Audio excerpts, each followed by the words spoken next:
I remember the exact moment everything changed. A nurse burst through the hospital room door, eyes wide with panic.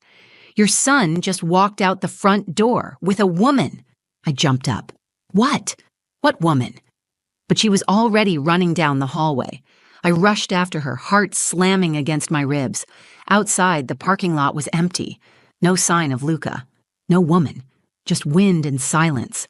I screamed his name. Nothing. Then my phone buzzed. I grabbed it with shaking hands. The screen lit up with a message from a number I didn't recognize. "If you want your son back, don't call the police." For a second, I couldn't move. My 6-year-old was gone, taken, and someone was watching me. My name is Raylan. I'm a single mom, and I'd give my life for my son. His name is Luca. Curious, kind-hearted, a little stubborn, and the best part of every single day. We were visiting my father, Elijah, in the hospital. He's sick, dying actually, and I wanted Luca to spend as much time with him as possible. I never thought a simple visit would turn into the worst day of my life, and I definitely never expected that my father's past would come crashing back in a way that would threaten everything I love. Let me tell you what happened. It was a Saturday morning like any other. I had packed Luca's favorite snacks in his little blue backpack and made sure his stuffed dinosaur, Rexy, was tucked under his arm before we left the house. He never went anywhere without it. He sat in the back seat, kicking his feet and humming the theme from his favorite cartoon, completely unaware of how heavy my heart felt that day. We were on our way to Mercy Pines Hospital to visit my father, Elijah. He was in the palliative care wing, stage 4 lung cancer. The diagnosis had come just 3 months earlier, and it hit hard. I grew up thinking my dad was invincible. He built houses with his hands. He once pulled a man from a car wreck on the side of the highway without hesitation. Seeing him now, small and pale under stiff hospital blankets, didn't feel real.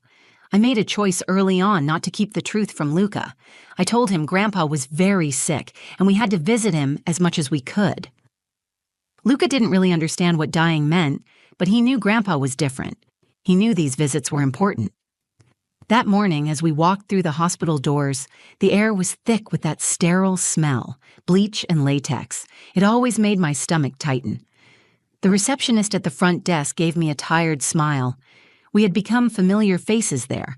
Elijah's room was in the corner of the 4th floor. The hallway was quiet. Nurses moved like ghosts. Machines beeped softly behind closed doors. I held Luca's hand tightly as we walked, my free hand clutching a coffee I'd barely touched. When we got to the room, my dad was awake. His breathing was labored, and there were dark circles under his eyes, but he smiled the moment he saw Luca. "Hey, little man," he said, his voice gravelly. "You brought Rexy again?" "Of course," Luca said proudly. "Rexy never misses a visit." I helped him up onto the bed, and he nestled against my dad's side like he had since the first visit. Watching them together brought this deep ache into my chest. It felt like something beautiful slipping through my fingers. My dad looked at me over Luca's head and said softly, "Thanks for bringing him. I know this isn't easy." I nodded. "I just want him to have time with you." Real time, Elijah rested a frail hand on Luca's back. "He's a good kid. Got your stubborn streak." "He's everything," I said. "He's all I've got." There was a long silence after that, the kind where the unsaid things feel heavier than what's spoken. My dad cleared his throat and looked out the window. "I've been thinking a lot lately about things I should have done differently," he said. "Don't," I told him. "You were there when it mattered. That's what counts." Luca broke the moment with a whisper. "Grandpa?" "Yeah, buddy? You're not going anywhere, right?" Elijah looked at him and forced a smile. "Not today." Luca seemed satisfied with that answer. He slid off the bed and started digging through his backpack. "Can I go to the bathroom by myself?" he asked. I looked at him, hesitating. "You sure you know where it is?" "It's just down the hall, I remember." I glanced at my dad, then back at Luca. He was trying so hard to be independent, and I didn't want to embarrass him. I gave in. "Okay, but no talking to strangers. Come right back. If you get confused, ask a nurse." "I got it, Mom," he said, already out the door. I stood up to follow, just to watch him walk to the end of the hall, but Elijah reached for my hand. "He'll be fine," he said. I smiled faintly and sat back down. You're probably right, he's just small. We sat quietly for a while. My dad closed his eyes, breathing slow and deep. I looked around the room. The family photo I brought last week was still on the nightstand. Luca's drawing of a dragon hung on the wall above his bed. I noticed how worn the sheets looked. I noticed how pale my dad's fingers had become. And I noticed the clock. 10 minutes had passed, then 15. I stood up, my heart starting to beat faster. I opened the door and stepped into the hallway, peering in both directions. There was no sign of Luca, and that was when everything started to unravel. I walked quickly down the hallway, glancing into open doors, scanning faces, listening for the soft, high-pitched voice I knew better than my own. There was no sign of Luca. I passed the nurse's station and asked if they had seen a little boy, 6 years old, curly dark hair, wearing a red hoodie with a cartoon dinosaur on the front. One nurse furrowed her brow. He was just in the hallway a few minutes ago. He said he was going to the bathroom. I nodded. He didn't come back. It's been almost 20 minutes. She stood and motioned to another nurse. We'll check the bathrooms and the common areas. He couldn't have gone far. I tried to stay calm, to believe she was right. Hospitals have cameras, security. There's only so many places a 6-year-old can wander. But something in my chest was beginning to twist in a way I couldn't control. 2 minutes later, the same nurse came running down the hallway toward me. She was pale, her voice sharp and panicked. He just walked out the front door with a woman. Everything inside me stopped. What woman? Who? Did she work here? I don't know. She wasn't in scrubs. I just saw them heading toward the exit. I thought she was family. I didn't wait for anything else. I ran. Down the hallway, past the elevators, through the lobby. My shoes squeaked across the polished floor as I pushed through the automatic doors and burst outside. The parking lot was nearly empty. There was no sign of Luca. No woman, no red hoodie, nothing. I stood there, chest heaving, eyes scanning every direction. A man loading groceries into his trunk looked over at me, confused. A delivery driver leaned against his van, staring at his phone. I shouted my son's name. Luca! No answer. I sprinted around the side of the building, checked behind bushes, looked into parked cars.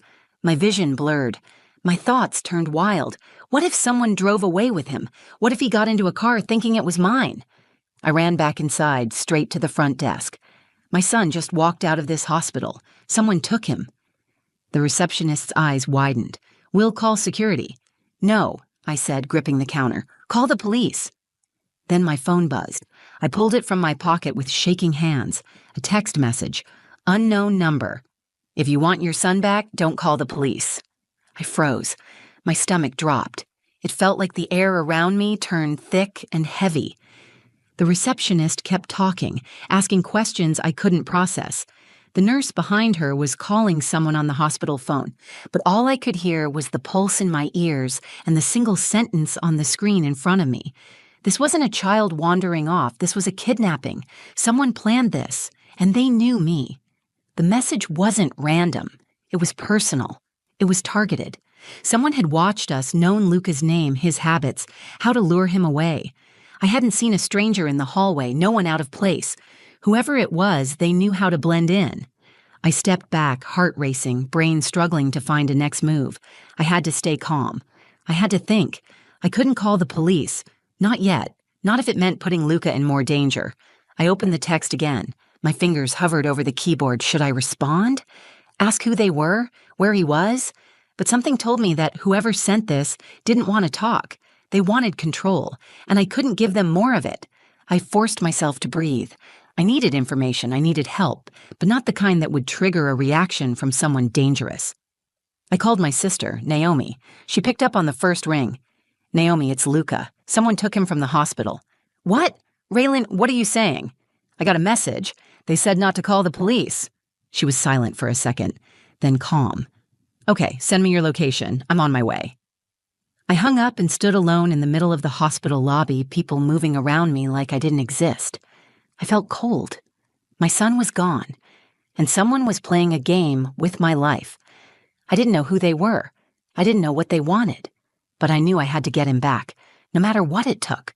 I sat in the corner of the hospital's family room with the lights dimmed low, staring at the message on my phone.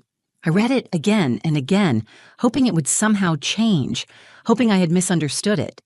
If you want your son back, don't call the police. Naomi arrived within 20 minutes. She didn't speak at first. She just sat beside me and put a hand on my back. I didn't realize how tense I had been until that moment. My muscles ached from clenching. My throat felt dry from holding back screams. I had never felt so powerless. I handed her my phone. This came in right after they said he walked out with someone. She read the message, then looked at me. They're watching. I nodded. Or they were. I don't know where they are now. Naomi took a breath. You need to decide what to do next. Are you going to listen to them? I don't know, I said. If they're serious, if I call the police, what if something happens to Luca? Naomi didn't argue. She knew that fear. She had 2 kids of her own. She just reached into her bag, pulled out a second phone, and handed it to me. Use this. Let's not take chances with yours. We sat there in silence for a moment until I said the words out loud for the first time. I think this has something to do with Dad. Naomi turned to me. Why would you say that? Because none of this makes sense. Someone took Luca from a hospital in broad daylight. They didn't ask for money. They didn't make demands. They just took him. And Dad said something earlier. Something weird. I stood up and walked back to Dad's room. He was still resting, his face drawn, his chest rising and falling unevenly. I shut the door gently and sat beside him. Naomi followed and stood near the window. Dad, I said quietly, I need you to wake up. His eyes opened slowly. He looked at me, then at Naomi, and gave a weak smile. Is Luca back? I froze. How did you know? He sighed. I heard you. Outside the door earlier, the nurse talking. I felt a surge of anger. Why didn't you say something? Because I didn't want it to be true. I leaned in. Dad, someone took him. They texted me. They said not to call the police. I need you to tell me everything, now. He turned his head toward the ceiling. Years ago, before you were born, I worked at a state psychiatric facility. I wasn't always a contractor. I used to be a nurse. It was hard work. One of the patients was a young woman named Delora Vane. She had severe delusions. She believed the state stole her baby. I looked at Naomi, then back at him. Did they? The child never existed, but Delora believed he did. She said the system took her son and placed him in a foster home. She would scream and cry every day, demanding to know where he was. I was assigned to her for a while. I tried to help, but she became obsessed with me. She said I reminded her of someone. I didn't think much of it. But when I testified that she was a danger to herself and others, they transferred her to a secure ward. She told me I'd pay for it one day. I stared at him. Why didn't you ever tell us this? Because I thought she was gone. She was institutionalized. That was almost 30 years ago. What if she got out? What if she found you again? Naomi stepped forward and mistook Luca for the baby she thinks she lost. Dad closed his eyes. She used to say that her son would come back to her, that he'd find her. She kept a scrapbook of baby photos that weren't even hers. It was all in her head. I stood up. She's not waiting anymore. She came looking. I pulled out my phone. There was a new message. Come alone. 394 Stillwater Lane. No cops, no tricks, or you won't see him again. I showed Naomi. She immediately started typing something into her phone. That's 2 towns over, she said. It's rural. Dead zone for service. I felt the decision settle like a stone in my chest. I'm going, alone. Naomi grabbed my arm. You can't just walk in there. I'm not going unprepared. I want you to track me. I'll leave this second phone with you, share my location, and text updates if I can. What if you lose signal? Then you follow me anyway. I turned to Dad. This started with you, but I'm going to end it. And I meant it. I would bring my son home, with or without help. Stillwater Lane was more of a gravel road than a real street, My tires crunched over broken rocks as I turned off the highway and followed the directions from the text. I drove past rows of bare trees and decaying fences. The sky was overcast, casting everything in gray. My heart pounded steadily as I gripped the steering wheel tighter, every nerve on edge. I had memorized the satellite map Naomi sent me. There was only one structure out here, a rundown farmhouse surrounded by woods. No neighbors, no cameras, no help. I parked my car about 100 yards from the house, tucked behind a line of trees. I left the engine running just in case, turned off my headlights, and slid out as quietly as I could. My phone was in my jacket pocket, set to vibrate, with location sharing activated. I sent Naomi one final message: "I'm here." Then I turned on silent mode and tucked it away. The air smelled like damp soil and rotting wood. Every sound felt amplified, twigs snapping under my boots, the wind brushing dead leaves against the porch. The farmhouse looked abandoned, paint peeled from the siding. One shutter hung loose by a single rusted hinge. The front door stood slightly ajar. I stepped up carefully, trying not to breathe too loudly. Then I heard it, a child's voice, software, muffled. "Rexy, stop it, you're not funny."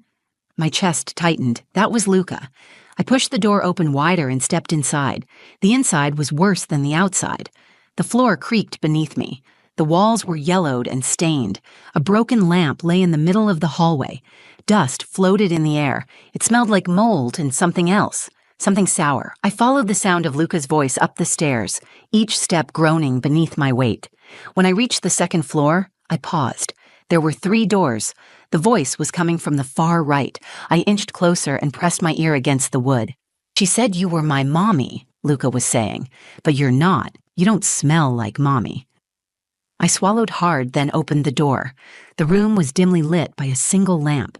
Luca sat on the edge of a mattress on the floor, Rexy clutched in one hand. A woman sat beside him, brushing his hair with her fingers. Her clothes were old-fashioned and hung off her like they didn't belong to her. Her gray-streaked hair was tied into braids, and her eyes were glassy, unfocused. She looked up when she saw me. For a second, her expression didn't change.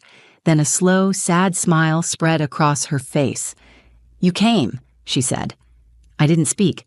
I went to Luca and knelt in front of him. He blinked at me, confused but calm.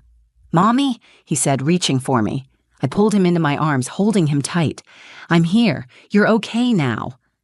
The woman stood slowly, like she was waking from a dream. She didn't raise her voice or move toward me. She just looked down at us and spoke in a voice that cracked under the weight of something long buried. "I used to sit in a room like this, waiting, day after day. They told me my baby wasn't real, that I made him up, but I didn't. I know I didn't." I kept my eyes on her. "What's your name?" "Delora." "Delora, this is my son. His name is Luca. He's not yours. He never was." She looked down at her hands, confused. "He called me Mommy. He's 6. He was scared?" Tears filled her eyes, but she didn't lash out. She didn't argue. Her body sagged as if someone had let the air out of her. "I just wanted someone to stay," she whispered. "I understand," I said quietly, "but you can't take someone else's child to fill that hole." She didn't move as I stood and lifted Luca in my arms. She didn't try to stop us. She just stood there in silence as we backed out of the room. I carried Luca down the stairs, whispering to him that everything would be okay. When we reached the porch, I saw Naomi's headlights through the trees. She had followed the signal, just like we planned. I ran the rest of the way with Luca in my arms. Naomi threw open the passenger door and I climbed in. She didn't ask questions. She just stepped on the gas and drove. As we pulled away, I looked back at the house. Delora stood in the doorway, small and still, like a woman stuck in a memory. Luca rested his head on my chest. "That lady was nice, but weird. She kept saying I was her baby." "I know," I said. She was very confused. "But you're safe now." He held Rexy tighter. "Are we going home?" "Yes," I told him. "We're going home." The morning after we brought Luca home, I sat on the edge of his bed and watched him sleep. He looked peaceful, curled under his dinosaur blanket with Rexy tucked tightly under his arm. His chest rose and fell in slow, steady breaths. For a moment, the fear that had taken over every part of me was quiet. But it hadn't left. It sat just beneath the surface, waiting for any reason to rise again. I hadn't slept. My body was safe at home, but my mind was still back in that farmhouse, still standing in that dim room with the woman who thought my son belonged to her. Every word she said echoed in my head. Every image of Luca sitting beside her, unsure and quiet, made me sick. Later that day, I went back to the hospital. I needed to tell my father what happened. When I walked into his room, he looked up at me with tired eyes that seemed older than they had the day before. "He's safe," I said. "I brought him home." My dad let out a shaky breath and closed his eyes for a second. "Thank you." "She didn't hurt him," I said. "She was lost, but not violent. She didn't know what she was doing." He nodded slowly. Delora always lived in a world no one else could see. That's what made her dangerous. Not because she wanted to cause pain, but because she believed too deeply in something that wasn't there. I sat beside him. "You should have told us. You should have warned me." "You're right," he said. "I spent so much time trying to forget what I saw in that place. All the people no one else wanted to think about. I buried it all, hoping it would never resurface. I thought I left it behind." "But it didn't stay behind," I said. "It came looking for us." My father nodded again. "And it cost you something I never wanted to take, your safety, Luca's innocence." I didn't say anything for a moment. Then I reached out and took his hand. We brought him back. That's what matters. For the first time in weeks, I saw tears in my father's eyes. He squeezed my hand, and I saw something in his face that I hadn't seen before. Peace. As if finally acknowledging the past gave him permission to rest. That night, I tucked Luca into bed again. After brushing his teeth, he sat on the floor playing with his dinosaurs like nothing had happened. "Mommy?" he asked. "Yes, baby?" Why did that lady think I was her kid? I sat down beside him and picked up one of the toys. Sometimes people hurt for so long that they start to believe things that aren't real. She lost something, and it made her forget what was true. She thought finding you would fix it. But I told her I wasn't her kid. "I know," I said. "You were very brave." He paused, then said, "I wasn't scared." I looked at him and smiled. Maybe not then, but I was. I was so scared. I would have done anything to find you. He leaned his head on my arm. "But you did find me." "Yes," I whispered, "and I always will." In the days that followed, the police found Delora where we left her. She didn't run. She didn't resist. She sat on the porch of that crumbling farmhouse and waited. She was arrested without incident and taken into custody. A social worker told me she hadn't been in the system for years. She'd been living under different names, moving from place to place, holding on to that same story like it was her only lifeline. It still shocks me how close we came to losing him, how quickly normal turned into nightmare. I look at Luca differently now, not because he changed, but because I know how fragile everything really is. One moment of trust, one decision, and everything can fall apart. People tell me I was strong, that I kept it together. But the truth is, I wasn't thinking about being strong. I was thinking about my son. I was thinking about how nothing mattered more than bringing him home. I learned something in all of this. The past doesn't disappear just because we walk away from it. Sometimes it waits. Sometimes it circles back and forces you to face it. But it doesn't get to decide who you become. That part is yours. I don't know what will happen to Delora. I don't know if she'll ever understand what she did or why. But I know I forgave her. Not because she deserved it, but because carrying that pain forward wouldn't help me or Luca. He needs a mother who's whole, not one who's haunted. And I'm choosing to be whole. For him. For me. For whatever comes next. If this story moved you, or if you're a parent who would do anything to protect your child, please like the video. It helps more people find stories that matter. Share it with someone who would drop everything for their family. And if you want more true, emotional, and unforgettable stories like this one, hit subscribe and turn on the notifications so you never miss a moment. Comment below. What would you have done in Raylan's shoes? Have you ever had a moment where everything changed in an instant? Your voice matters here. Thank you for watching. Stay safe. Hold your loved ones close. My daughter refused to step into our house. We had just pulled into the driveway. She unbuckled her seatbelt, but instead of running to the front door like she always did, she grabbed my hand and froze. I asked her what was wrong. She didn't answer. Her face turned pale, and she pointed toward the top floor window, my bedroom window. "Mom," she whispered, "oh, look at the window." I followed her gaze. My entire body tensed. Behind the curtain, I saw the outline of a person, still, watching us, just standing there in my bedroom on the third floor. No one was supposed to be in the house. I pulled Kaya behind me and called 911. My hands were shaking so hard I nearly dropped the phone. The dispatcher asked me if anyone else had access to the home. Only my sister, and she wasn't answering. I hadn't heard from her since last night, when she sent me a picture of Kaya smiling from inside a blanket fort. I had been gone less than 24 hours. I watched the police storm into my house. I kept Kaya pressed against me, trying to stay calm while my heart felt like it was breaking through my ribs. It wasn't just fear, it was betrayal. Something was deeply wrong, and I felt it before anyone said a word. What the officers found inside wasn't just disturbing, it was personal. It was something I could never have imagined, something my own sister had set in motion. And it all started with one choice: letting her babysit my daughter for just one night.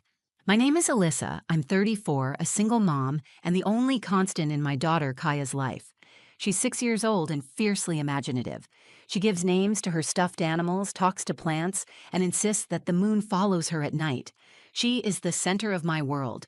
My life revolves around making sure she feels safe, heard, and loved.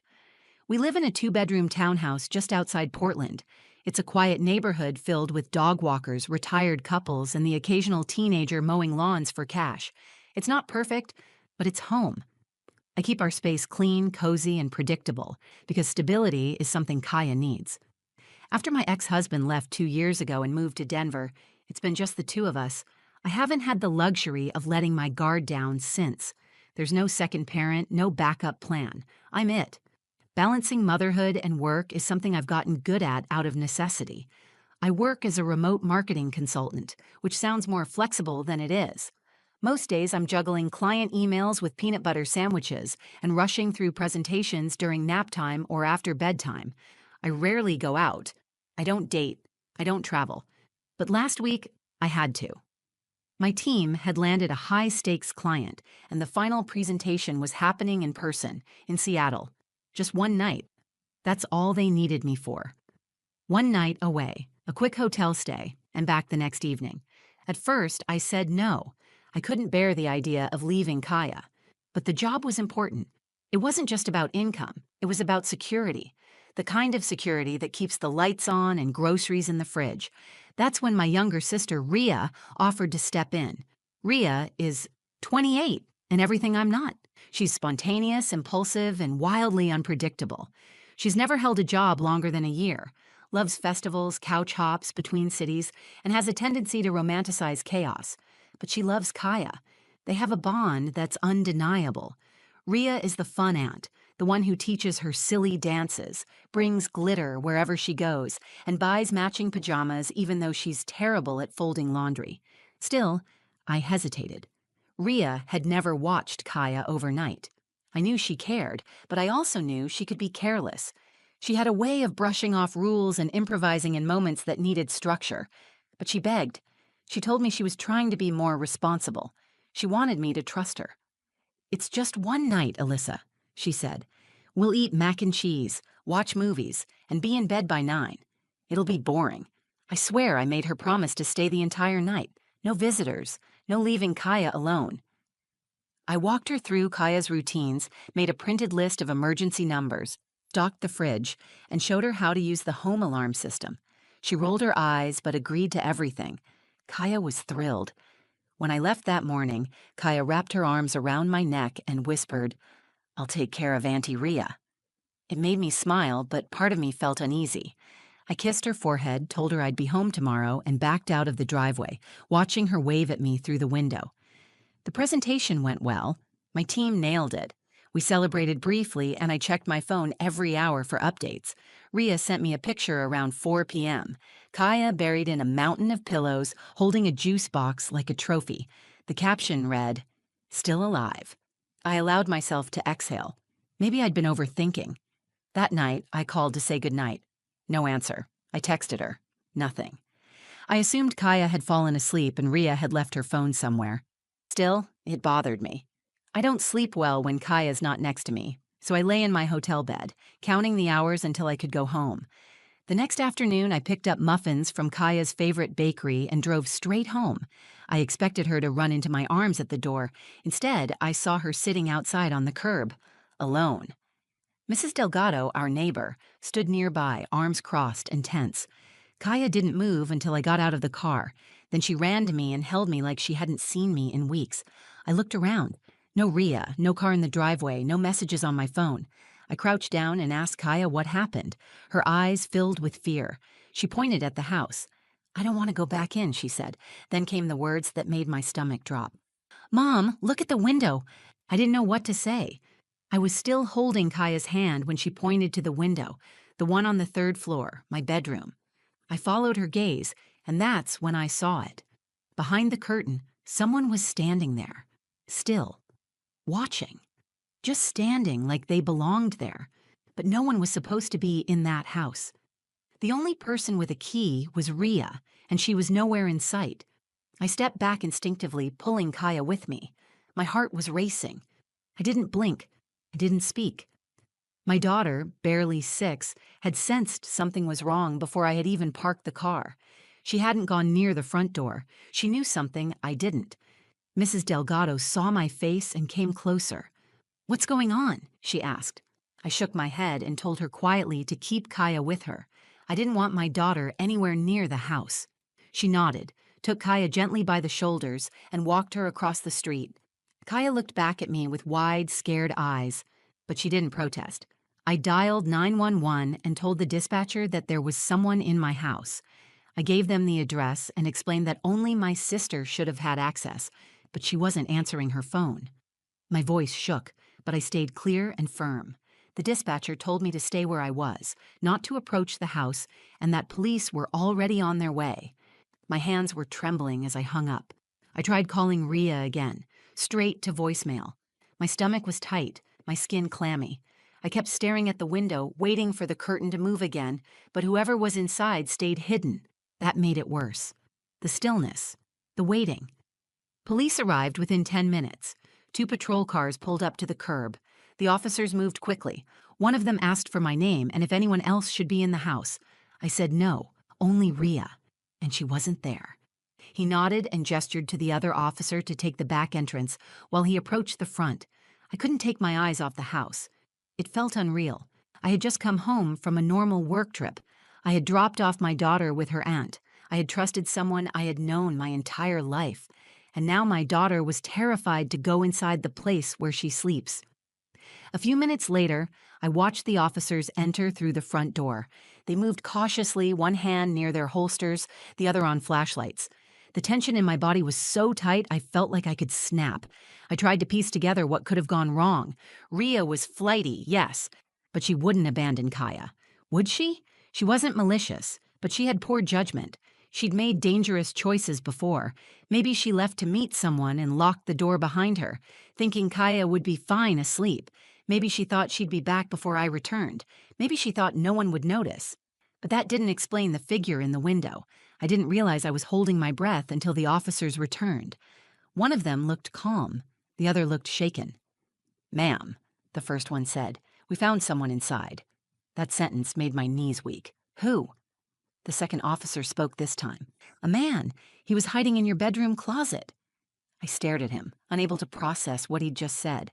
"We believe he entered sometime last night or early this morning. He claims he was let in." "What?" My voice cracked. "By who?"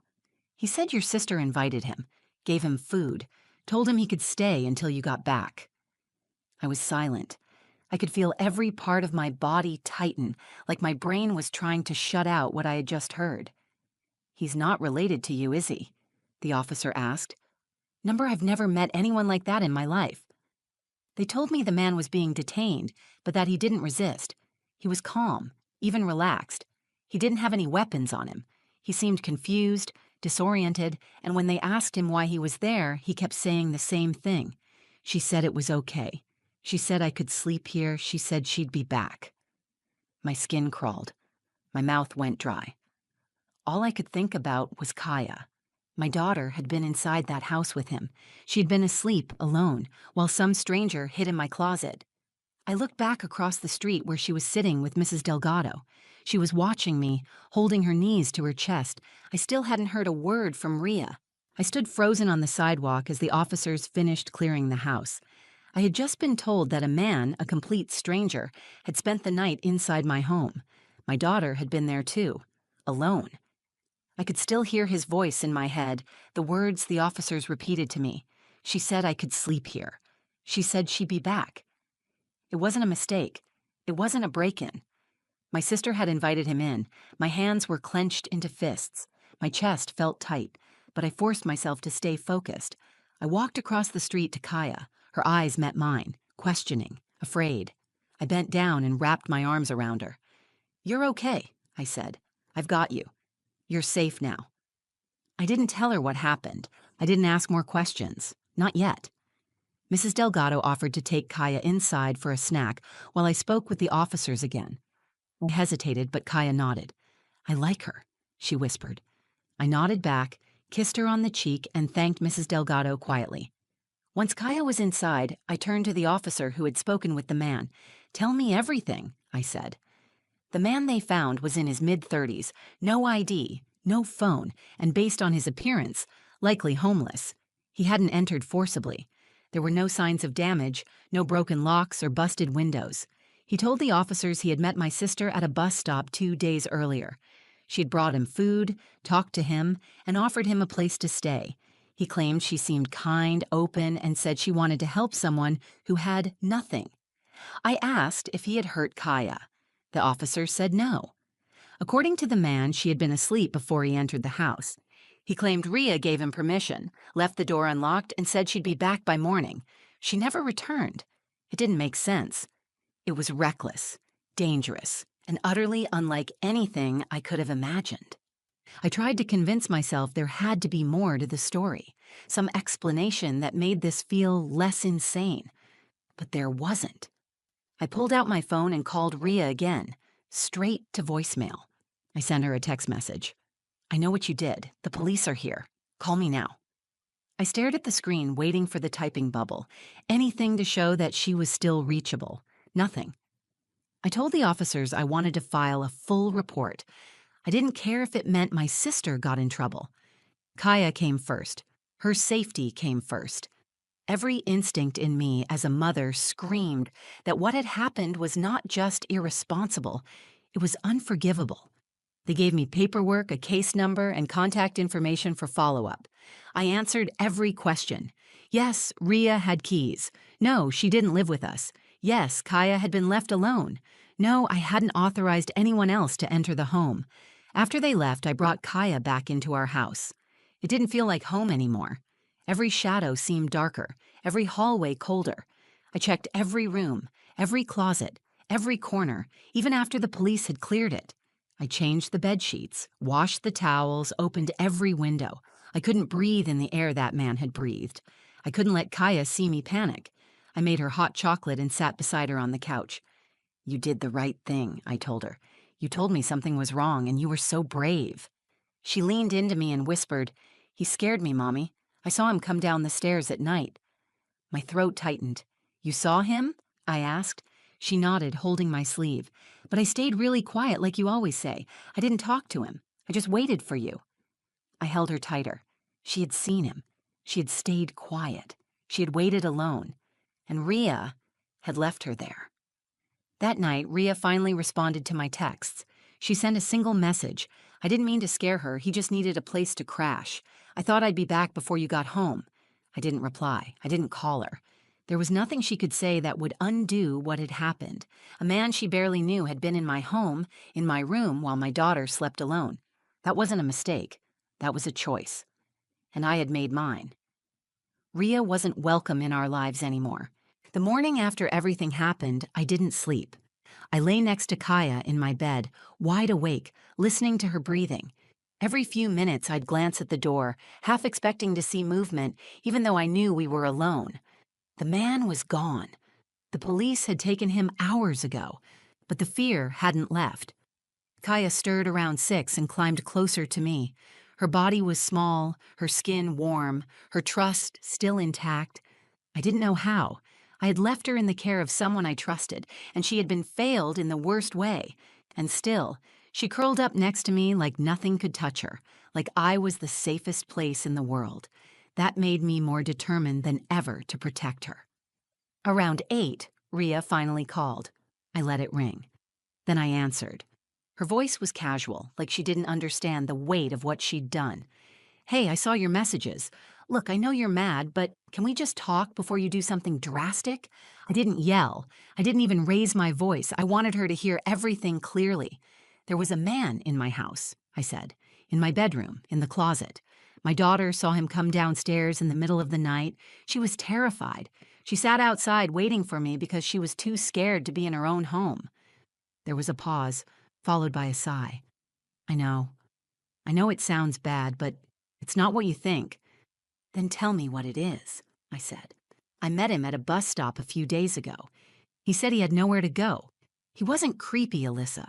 He was just lost. I brought him some food. He seemed sweet. We talked.